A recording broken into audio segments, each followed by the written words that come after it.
Let's advance to the last part. Angel has been hired by the city to plant ghost peppers in the park. Again, the number of seeds he plants will not be the same as the number of peppers that actually grow. Answer the following questions to help Angel plan for his park job. You get to decide how many of the planted ghost pepper seeds will sprout. Create a table of X and Y values that represent a proportional relationship for your ghost peppers. So there's a new plant, and you get to determine what the constant proportionality is. In other words, the relationship between how many you plant and how many actually grow. Let's make a table over here.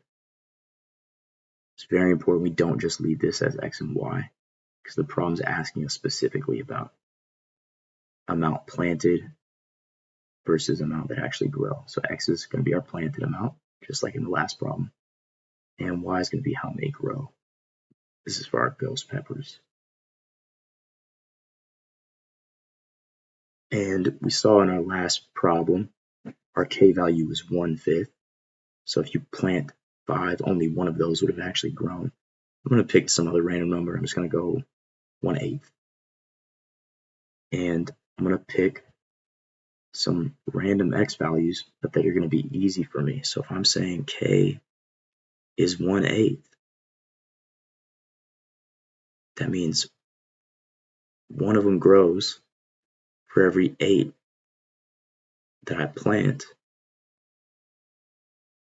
And matter of fact, there's some of our first values you can use. We can say we plant 8 and 1 grows. Again, I just chose this 1/8, and you can choose anything. You do 1/3, 1/6, 1/5, whatever. Or maybe whatever you think makes sense. And you can see here, when you multiply X by our K value, 1/8. Well, what's 1/8 times 8? It's 1. About 16. 16 times 1/8. We find that 16 times 1/8 is 2. About 24 times 1/8. I'll show that over here. 24 times 1/8. It's going to give you 24 over 8. Divide by 8. Divide by 8. That's going to be 3 over 1. Just 3. You're starting to see the trend here. And notice how much like in the first part of the problem, you start to see this pattern. 1, 2, 3. You can probably continue the pattern. 4, 8, 16. It's counting by 8s. 24, 32. And that's plenty. We can stop there. Explain how you know the relationship of the X and Y values is proportional. If you think back to those problems we did where they gave us a table and we would find each K value, that's how you prove it's proportional. For example, this Y over X, again, that's the definition of a K. It's going to be 1 over 8. This one's 2 over 16. But what do you think that probably simplifies to? Divide by 2, divide by 2.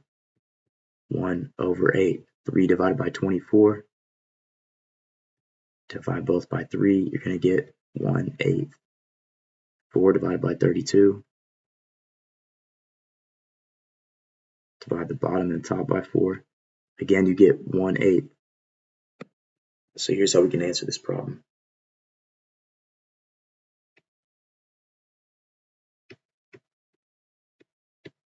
As shown by the fact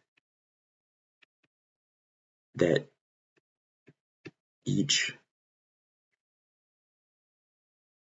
Y over X ratio equals 1/8, the table is proportional.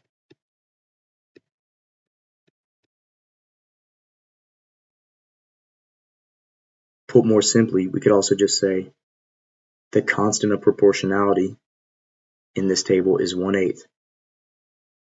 And if a table has a constant proportionality, it is proportional. If it doesn't have a constant proportionality, if one of these was not 1/8, it would not be proportional. But as you saw, the constant proportionality was 1/8, and the table is proportional. Lastly, what equation models the values in the table you created? Well, this is actually quite easy because we already know our k value. We chose it. Our k, we said, was 1/8.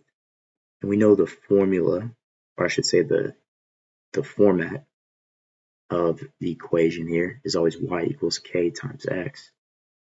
Just plug in your k value. Y equals 1/8 times x. That would be in our equation. You'll notice that, hey, if I plug in 8 here, 8 times 1/8, it's 1. That's your y value.